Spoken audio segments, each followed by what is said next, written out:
আমার চ্যানেল আজকে আমি বানাবো মাছ। এখানে নিয়েছি আমি শোল মাছ 5 পিস নিয়েছি। আমি এখানে নুন দিয়ে এটাকে ঘষে ঘষে খুব ভালোভাবে ধুয়ে নেব। নুনটা দিয়ে খুব ভালোভাবে ঘষে নেব। ঘষে নিয়ে মাছটাকে 2 থেকে 3 বার ধুয়ে নেব। ধুয়ে নিয়ে মাছের ভেতরে নোংরাগুলোকে পরিষ্কার করে নেব। তো চলুন আমরা প্রথমে মাছটাকে খুব ভালোভাবে ধুয়ে নিই। মাছটাকে আমি 2 থেকে 3 বার ধুয়ে নিয়েছি। নুন দিয়ে খুব ভালোভাবে 2 থেকে 3 মিনিট মতো ঘষে নেওয়ার পরে আমি এটাকে ধুয়ে নিয়েছি।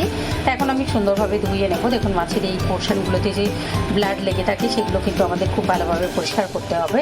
খুব ভালোভাবে এটাকে আরও 2 বার আমি ধুয়ে নেব। খুব সুন্দর করে পরিষ্কার করে নেব। পরিষ্কার করে নেওয়ার পরে জলটা ফেলে দিয়ে ফ্রেশ জল দিয়ে আবারও ধুয়ে নেব। দেখুন ফ্রেশ জল দিয়ে মাছটাকে আরও 2 বার খুব ভালোভাবে ধুয়ে নিয়েছি নর্মাল জল দিয়ে। এখন আমি নিয়ে নিলাম নুন আর নিয়ে নিচ্ছি যে লেবুটা নিয়েছিলাম আমি, সেই লেবুর টুকরোটা এখানে আমি পুরোটা নিয়ে নিচ্ছি। মানে 1 টেবিল স্পুন যেন হয় রসটা, এতটা রস আমি এর মধ্যে লেবুর রসটা নিলাম। নিয়ে এটাকে মাখিয়ে নেব। নুন লেবু রসটা দিয়ে মেখে নেওয়ার পরে এর মধ্যে দিয়ে নিয়েছি আমি টক দই। এখানে 1 টেবিল স্পুন টক দই নিয়েছি। আমি ফেটিয়ে নিয়ে এমনি নিয়েছি, আপনারা চাইলে ফেটিয়ে নিতে পারেন। আর নিয়ে নেব আমি এর মধ্যে একটুখানি কাঁচা লঙ্কা রসুনের পেস্ট। এরকম নিয়ে নিচ্ছি 1 টেবিল স্পুন, মানে 3টে কাঁচা লঙ্কা আর 4-5 কোয়া রসুন দিয়ে এটাকে আমি পেস্টটা করে নিয়েছি। এই পেস্টটা আর নেব আমি একটুখানি আদা বাটা নিয়েছি। আমি হাফ টিস্পুন থেকেও নিয়েছি কম, এখানে 1/4 টিস্পুন নিয়েছি আদা বাটা। এটাকে পুরোটাকে খুব ভালোভাবে এখন মাছের গায়ে লাগিয়ে নেব। আপনারা চাইলে এই মাছটা কিন্তু সাদাও রান্না করতে পারেন, চাইলে আবার এখানে হলুদের ব্যবহার করতে পারেন, অথবা একটুখানি যাতে সাদা একদম ফিকে সাদা না থাকে সেই জন্য কাশ্মীরি রেড চিলিও ব্যবহার করতে পারেন। খুব ভালোভাবে মাছটাকে আমি মেখে নিচ্ছি যেন মাছের গায়ে খুব ভালোভাবে লেগে যায় সব মশলাগুলো। মেখে নেওয়ার পরে এটাকে এখন ঢাকা দিয়ে রেখে দেবো আধা ঘন্টা। এখন যেহেতু গরম যার জন্য আমি বাইরে আধা ঘন্টা রাখছি। আপনারা চাইলে কিন্তু এটা ফ্রিজে 1 থেকে 1.5 ঘন্টাও ম্যারিনেট করে রাখতে পারেন। যতটা সময় ম্যারিনেট করে রাখা হবে তত ভালো হবে টেস্টটা। মাছটা ম্যারিনেট করে রেখে আমরা মশলাটা রেডি করে নেব। মশলাটা রেডি করে নেওয়ার জন্য এখানে নিয়েছি আমি ভাজা পেঁয়াজটা আমি সকালবেলায় ভেজে রেখেছিলাম। আপনারা চাইলে তখনই সঙ্গে সঙ্গে ভেজে নিতে পারেন। যে কড়াইতে মাছ ভাজবেন সেই কড়াইতেই পেঁয়াজটা ভেজে নিতে পারেন। এখানে আমার 2 টেবিল স্পুন রয়েছে ভাজা পেঁয়াজ। এই পেঁয়াজটা নেব আমি 1 টেবিল স্পুন পোস্ত নিয়ে নিয়েছি। আমি সাদা তিলটা, পোস্তটা আমি জলে ভিজিয়ে রেখেছি। আর এখানে সাদা তিল নিয়েছি 1 টেবিল স্পুন। এটাকেও আমি অল্প করে একটুখানি ভেজে নিয়েছি, জাস্ট 2-3 মিনিট মতো একদম হালকা রোস্ট করে নিয়েছি। মাছটা ভেজে নেওয়ার জন্য এখানে আমি একটা ননস্টিকের কড়াই নিয়েছি। গ্যাসের ফ্লেম অন করে নিয়েছি। কড়াই গরম হয়ে গেলে এর মধ্যে দেবো 2 টেবিল স্পুন সাদা তেল, 1 টেবিল স্পুন। এখন তেলটা গরম হয়ে গেছে, তো এখন এর মধ্যে আমি দিয়ে দেবো ম্যারিনেট করে রাখা মাছটা।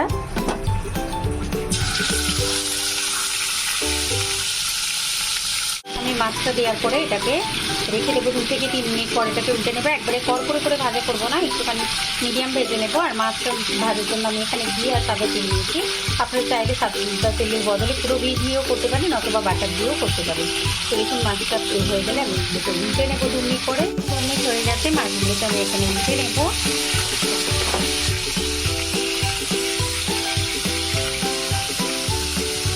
সব মাছগুলো এরকমভাবে উল্টে নিচ্ছি। হয়ে গেছে, তো আমি মাছগুলোকে আরও একবার উল্টে নিচ্ছি। এক পাশটা ভেজে নিয়ে আমি আরেক পাশটা উল্টে রেখেছিলাম। আর খুব সাবধানে, যেহেতু এটা দই দিয়ে ম্যারিনেট করা থাকে তাই মাছটা খুব নরম থাকে, তাকে খুব সাবধানে আমাদের উল্টে নিতে হবে। তো উল্টে নিচ্ছি আমি। উল্টে নিয়ে এটাকে আরও 1 মিনিট রেখে দেবো এই পাশটা, তারপরে আমি তুলে নেবো মাছটা। সবগুলো মাছকে আমি উল্টে নিলাম।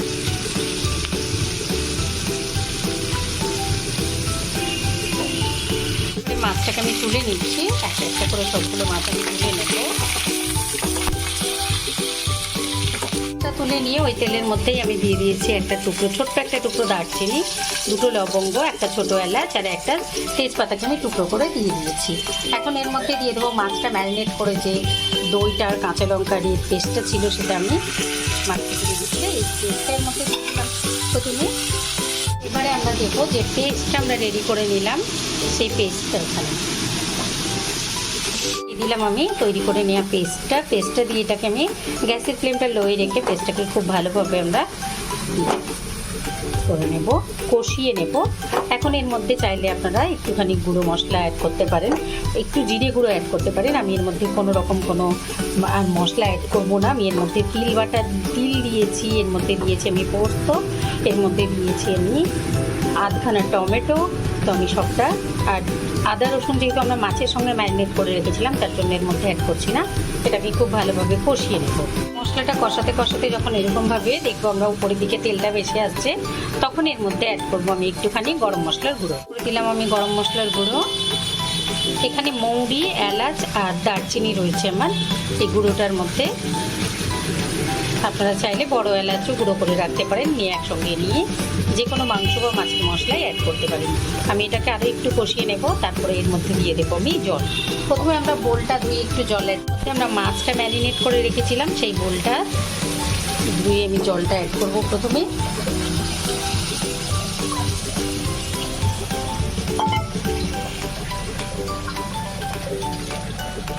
এটা ফুটে উঠলে তারপরে আমি এর মধ্যে পুরো জলটা, ঝোলের জলটা অ্যাড করবো। জলটা দিয়ে আমি 2 মিনিট মতো আবারও কষিয়ে নিয়েছি। এখন আমি পুরো জলটা অ্যাড করব মাছটার মধ্যে। মিক্সিটা ধুয়ে জল অ্যাড করে দিলাম।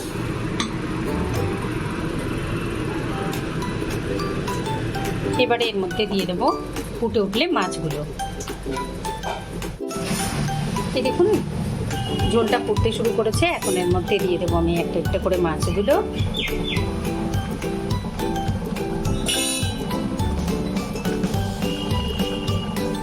দিয়ে এটাকে ফুটতে দেবো 5 মিনিট। মাছটা ফুটতে দিয়ে মাছটা দেওয়ার পরে এর মধ্যে দিয়ে দিয়েছি আমি 2টো কাঁচা লঙ্কা চিড়ে। আপনারা যদি ঝাল বেশি খেতে চান তাহলে কাঁচা লঙ্কার পরিমাণটা বাড়িয়ে দেবেন, আর না হলে আমি 2টো কাঁচা লঙ্কা চিড়ে দিয়েছি। এই সময় এটা ফুটে গেলে সেন্সটাও খুব ভালো আসবে, সঙ্গে সঙ্গে ঝালটাও ব্যালেন্স হয়ে যাবে। এবার আমি একটু এটাকে নাড়িয়ে দিচ্ছি।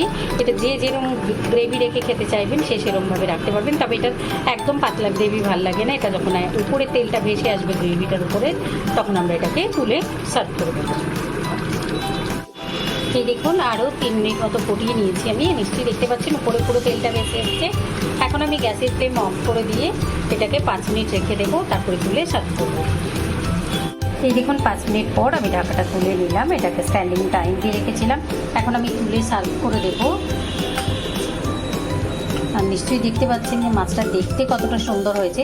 যেমন দেখতে সুন্দর হয়েছে তেমনি খেতেও খুব সুন্দর হয় এই মাছটা। তো অবশ্যই একবার ট্রাই করবেন, কমেন্ট করে জানাবেন, লাইক করবেন, আমার চ্যানেলকে সাবস্ক্রাইব করবেন। Thank you.